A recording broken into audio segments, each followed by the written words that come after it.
دینے کی بات جسٹ ایک بیس کے لیے.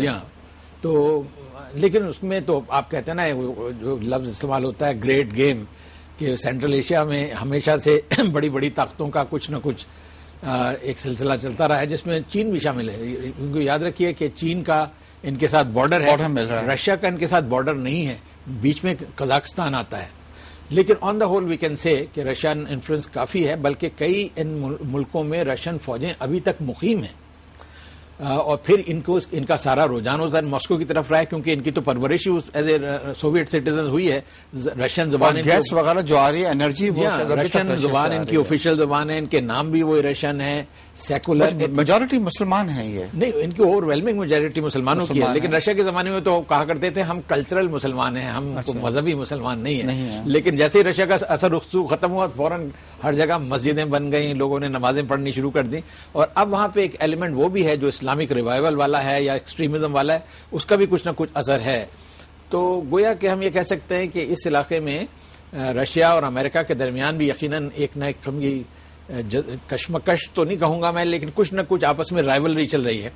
لیکن آن دی کانٹیکسٹ آف افغانستان میری رائے یہ ہے کہ رشیا جو ہے امریکہ کا جنرلی سپورٹو ہے. کیونکہ یاد ہے آپ کو کہ جب پچھلے دنوں پاکستان سے لاجسٹکس مشکل ہوئے تو انہوں نے رشیا کو پرمیشن دی ہوئی ہے. تو یہ نہیں کہہ سکتے ہمیں کہ رشیا کوئی بنیادی طور پہ اعتراض ہے کہ امریکن بیس کیوں ہے، کیونکہ in the context of Afghanistan Russia is supportive of the American. ناظرین اس کے ساتھ ایک چھوٹے سے بریک کی طرف ہمارے ساتھ رہیے گا.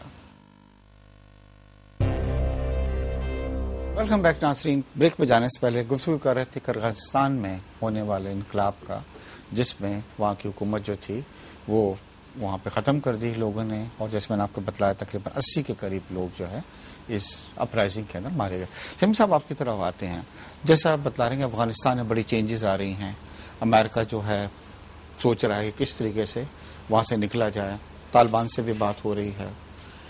اگر یہ سپوز سچویشن کریٹ ہوتی ہے، یہ بیس ان کا بند ہوتا ہے جو کہ ایک بہت بڑا بیس ہے اس علاقے کے اندر، جس میں نے آپ کو بتلایا 50,000 صرف مارچ کے مہینے میں فوجی گئے یا آئے، جو بھی ہوا وہاں سے ہوا ہے. اور ان کی جو سپلائیز ہے، جو فوجیوں کی جو main supply, that is not through Pakistan, بلکہ یہ کرغزستان کو یوز کرتے ہیں. پاکستان میں کیا اثرات پڑیں گے اس کے اوپر؟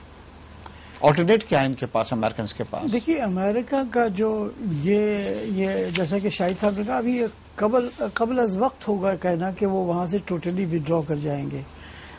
امریکہ سینٹرل ایشیا میں اپنی پوزیشن کو برقرار رکھے گا، اس لیے کہ وہ اس کے لیے اسٹریٹجیکلی بھی امپورٹنٹ ہے، اور وہاں جو کیسپین جو آئل اینڈ گیس ریزروز ہیں کیسپین بیسن میں، پورا جو ریزرو ہے اس کے اندر وہ اس سے باہر نہیں رہ سکتا. ایک تو یہ اکنامک ریزنز بھی اس کے ہیں کہ وہ وہاں پریزنٹ رہنا چاہتا ہے. یہ کہنا کہ یہ بیس بند ہو جائے گا تو وہ کیا کر لیں گے، میں نہیں سمجھتا کہ یہ فوری طور پر پرابلمس تو ہو سکتی ہیں، پرابلمس ڈیفینیٹلی ہوں گی. جس طرح انہوں نے دیکھا کہ آپ نے دیکھا رشیا کے ساتھ انہوں نے ایک ڈیل کی اور اپنے لیے ٹرانزٹ روٹس انہوں نے تھرو یورپ اپنے تھرو رشیا جو ہے وہ سپلائیز انہوں نے کر دی.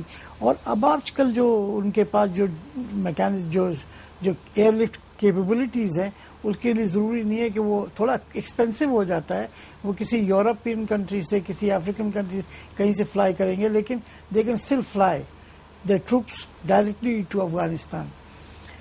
وہ اصل مسئلہ یہ ہے کہ اگر یہاں سے یہ بیس کلوز ہو جاتا ہے مناس کا، تو یہ صرف افغانستان کے لیے بیس نہیں ہے، یہ ایک بیس ایسی ملک میں جو which is bordering China as well. Afghanistan میرے خیال میں کافی عرصے تک انسٹیبل رہے گا، چاہے وہ امریکنز کتنا بھی کلیم کر لیں کہ ہم نے اسٹیبلٹی لائی، چاہے وہ طالبان سے نیگوشیٹ کر کے کوئی گورنمنٹ بھی بنا لیں. اب وہ نیگوشیٹ کر کے گورنمنٹ بنا رہے ہیں تو ان کی کارروائی سے چپقلش بڑھ گئی ہے کہ وہ اب وہ دے آر ناؤ کوشچننگ الزام لگا رہے ہیں کہ وہ ڈرگس لیتے ہیں، چرس پیتے ہیں. میں سمجھتا ہوں کہ یہ ساری چیزیں جو ہیں چائنا کے کانٹیکسٹ میں بھی دیکھنا چاہیے کہ لانگ ٹرم انٹرسٹ جو ہے وہ یہ اس کا ہے، امریکنز کے وہاں پریزنس ضروری ہے چاہتے ہیں.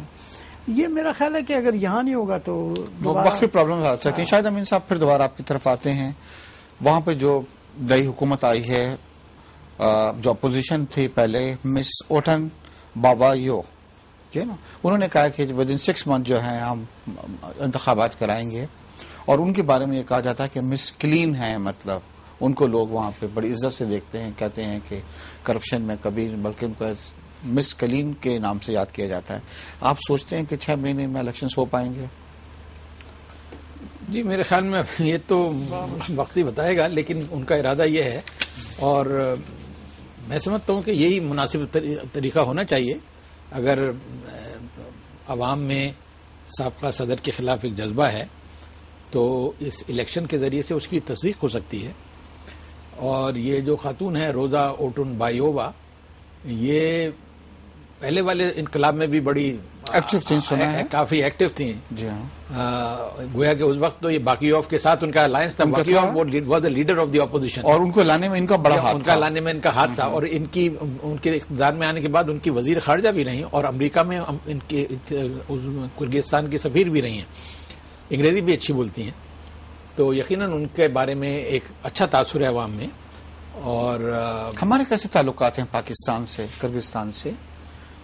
دیکھیے کہ ہماری تو ظاہر ہے کہ کوشش ہے کہ جتنے بھی سینٹرل ایشین ممالک ہیں ان سے قریبی دوستی رہے. اور وہ جو مغل امپائر کا سلسلہ ہے وہ ایک تاریخی رشتہ ہے ہمارا. یہ جتنے سینٹرل ایشین ممالک ہیں یہ ہندوستان سے ان کے بڑے قریبی تعلقات تھے. اور یہ مغل کون لوگ تھے؟ وہ اسی جگہ اسی علاقے سے آئے تھے نا جی. تو نتیجہ وادی فرغانہ بالکل ان سے ملی ہوئی ہے.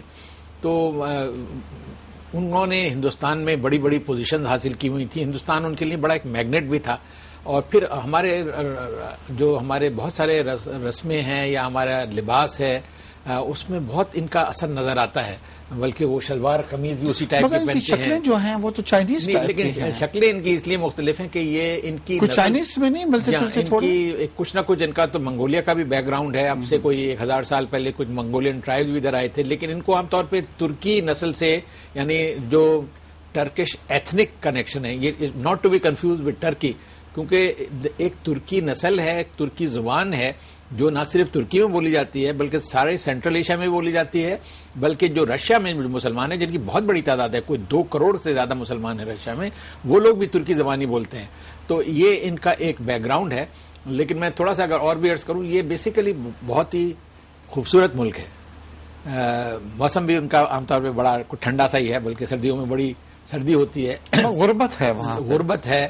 تعلیم یافتہ بہت ہیں. یہ رشیا کا ایک کمال تھا سوویت یونین کا کہ تعلیم کو انہوں نے بہت بڑھایا. 97% لٹریسی ہے. پھر یہ ہے کہ آرگنائز ملک ہے، بائی اینڈ لارج آرگنائز ملک ہے، ڈسپلن ملک ہے. لیکن غربت جو ہے ان کا بہت بڑا مسئلہ ہے. اور پھر یہ والا سلسلہ بھی ہے ملک میں کہ نارتھ اور ساؤتھ میں بھی کچھ فرق ہے. اب یہ جو سابق صدر اپنے ساؤتھ میں اپنے بیس میں چلے گئے ہیں، جلال آباد، اوش بڑا ایک تاریخی شہر ہے وہاں کا، جو میں نے دیکھا بھی ہے. بڑے ان میں اسلامی زمانے کی چیزیں بھی وہاں موجود ہیں.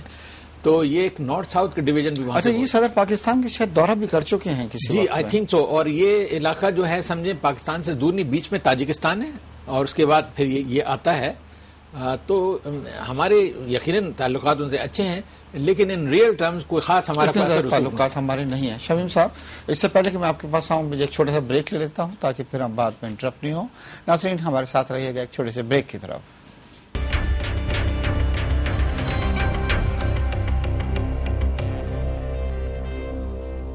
ویلکم بیک ناظرین. بریک پہ جانے سے پہلے گفتگو کر رہے تھے کرغزستان میں ہونے والے عوامی انقلاب کی.